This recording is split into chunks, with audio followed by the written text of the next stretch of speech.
Yes, hello mga kanihon mo to. Welcome back sa ating vlog. Ngayon, papakita natin sa inyo ang pag-customize ng muffler ng Indian Scout Bobber. Yan guys.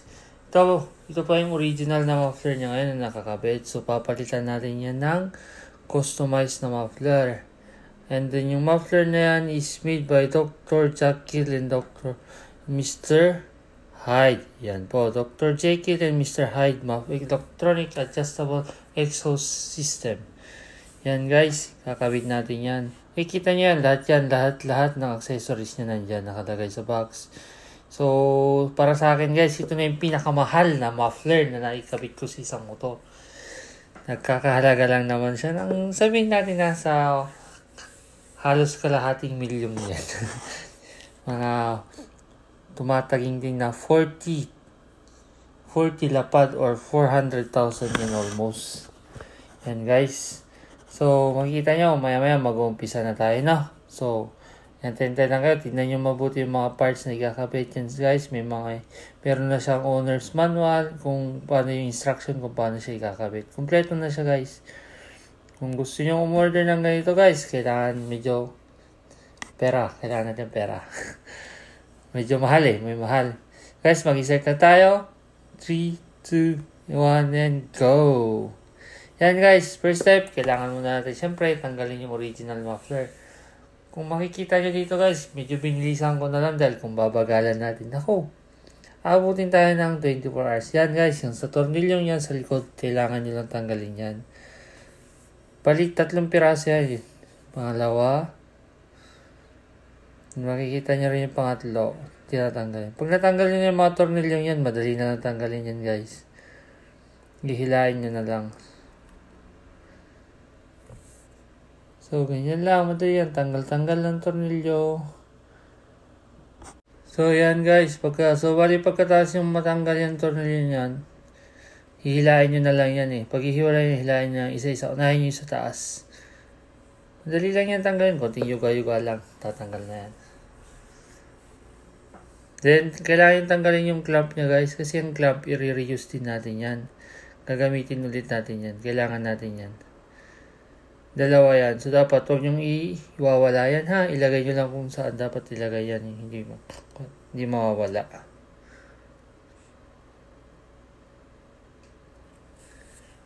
Then, after nyo matanggal yan. So, yan. Buksan na natin isa-isa yung box kung ano yung mga laman niya.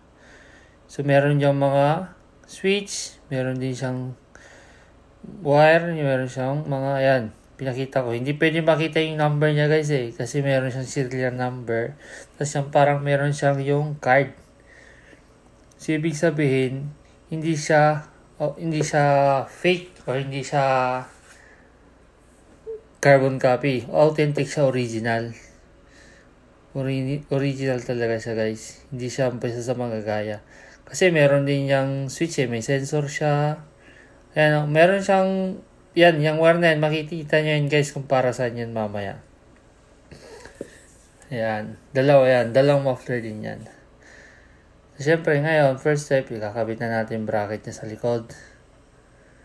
Ayan, i-hold nyo lang muna kasi pwede nyo naman siyang ikabit ng isahan pero mas maganda kung pagsasabayin nyo na lang guys kasi may hirapan kayong maglagay yung tornilyo nyo mamaya sa likod pag inisa-isa nyo. So, dapat yan, pagsabayin nyo na lang. Makikita naman kahit yung sa may kwan. Tapos yan nga pala, yung ginagawa ko, nilalagyan ko ng up and down kung saan yung upper, tsaka saan yung lower. Kasi, pag hindi nyo nilagyan ng marka, baka malito kayo. Kasi meron yung kwan yung cord nyo yan. Dapat may upper, may lower siya dyan guys. Yan. Kailangan mayroon kayong palatandaan. Yun, ikinakabit na natin ngayon yung lock, yung sa may kanya kanina, yung sa tinanggal natin sa original na muffler, yung clamp niya. Yung original clamp, yan yung sa may joint. Yan, pag hindi mo hinigpitan yan guys, sigurado magkakaroon ng leakage yung hangin ng muffler natin. So, pangit yung tunog. So, dapat yan, nakasaradong mabuti yan, fix mabuti yan. Kasi kung hindi fix yan, pangit na tunog ng muffler natin guys. So, dapat ikpitang mabuti yan. So, medyo mahirap din siyang ikabit guys kasi maliit lang talaga siya, eksaktong-eksakto lang. Hindi mo siya pwedeng basta-basta higpitan.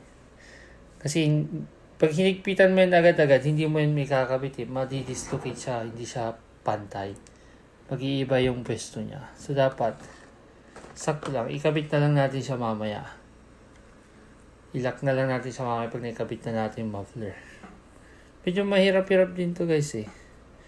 Ayan, tingin-tingin pa tayo ng kung paano instruction. Siyempre, para hindi tayo malito. So, ito na guys, kakabit na natin. Medyo mahirap siyang ilagay ngayon kasi pinagsabay ko na eh. Kasi, may hirapan na maglagay ng tornilyo sa likod mamaya pag isa-isa ko pa. Ayan, o. Ikabit na natin siya. So, ngayon, hihigpitan na lang natin yung lock. So, yung nakita nyo kanina guys, yun dapat na naka-align siya mabuti sa likod. At make sure na hindi tatama. Ayan, tuloy-tuloy lang. Kapit lang, higpit, ganyan lang. Hanggang sa mailagay natin yan, yung tornilyo. Ilagay na natin. Tapos, huwag nyo munang higpitan totally guys ha. I-hold nyo lang. I-hold nyo lang muna kasi marami pa tayong gagawin mamaya. Ito na, ayan.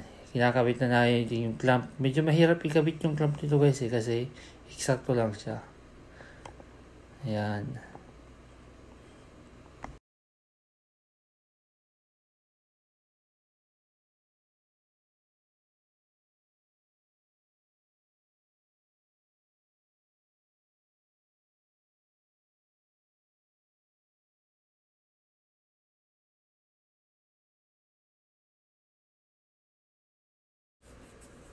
So ayan guys, malapit na tayo matapos magkabit ng clamp, i-lock. Ayan, so bali tapos na tayo dito, na-hold na natin yung clamp. Higpitan lang natin siya konti. Kumbaga yung parang hindi masyado, yung hold lang talaga. Ayan. Tapos, yan, higpit lang natin. So mamaya na tayo magpa-final. Dapat make sure na flat siya, diretso. Yan, pwede mo higpitan yung clamp niya, pero yung sa may likod na tornilyo, yan. Next naman ngayon guys, yan na, kinakabit na natin yung wire. Kasi may switch siya, may switch. Yung switch niya, malalaman nyo kung para sa yung switch niya mamaya. So, actually dito, dapat tanggalin natin yung tank.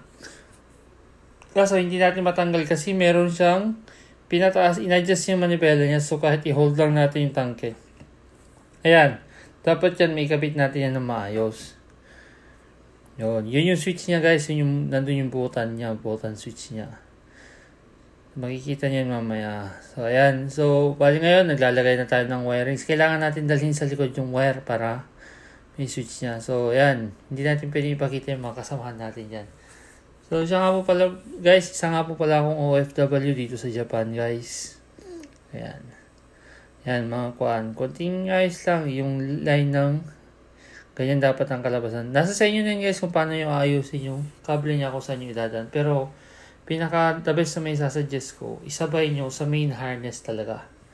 Kasi doon, siguradong hindi siya tatama kung saan dahil normal na yung mismong maker na ang gumawa na doon talaga. Bali kasi sinasabi ko, isa nga pala akong OFW dito sa Japan. Former trainee ako, isa akong trainee dati, pero ngayon medyo nag-improve na. Ayan, mekaniko nga po palang trabaho dito. Any kind of motorcycle po guys, kinakuha ko naman kaya ko namang mag-mekaniko. Pero hindi ko naman totally sinasabi na kayang-kaya ko na lahat, walang problema, lahat kaya kong gawin. May mga limit din guys, kumbaga.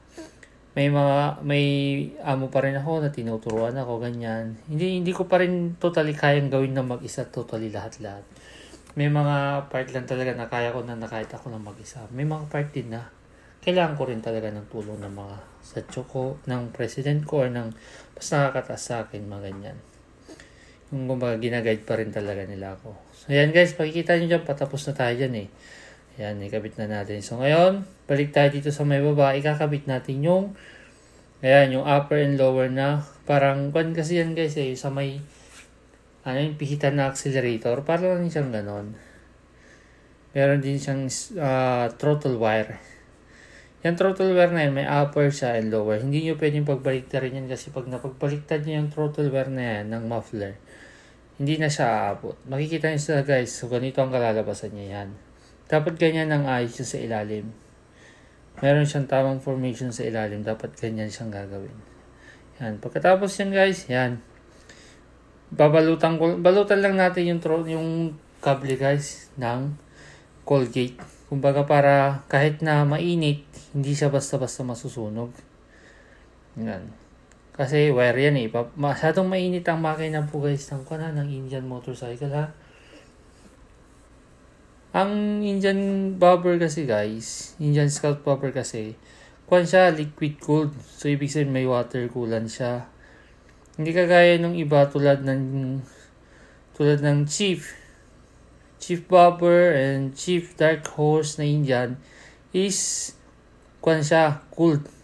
Hangin lang ang nagpapalamig sa kanya. Hindi siya liquid. So ibig sabihin, mas mainit talaga yun guys. Kumbaga hangin lang talaga.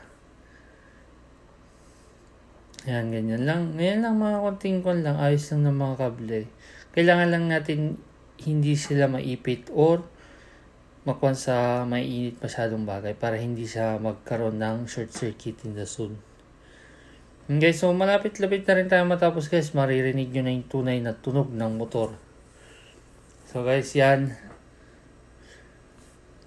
Malapit na tayo guys. Switch nyo na lang. Maririnig yung magandang tunog. Dalawang option lang yun guys. Makikita nyo.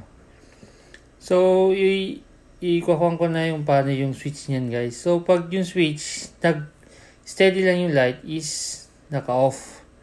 Tama ba? Oo, naka-off siya. Tapos pag nagbi-blink yan, naka-on na yan guys. So ayan na, finish na tayo. Malapit-lapit na, ayan na. Ganyan na. Idalhin nyo na lang sa ibabaw.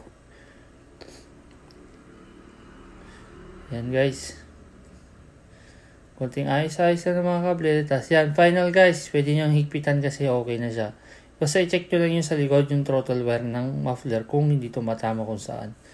Kung yan, konting higpit lang. Okay na yan, higpitan nyo lang. Medyo nakaload tayo yan guys kasi masakit na rin tuhod natin.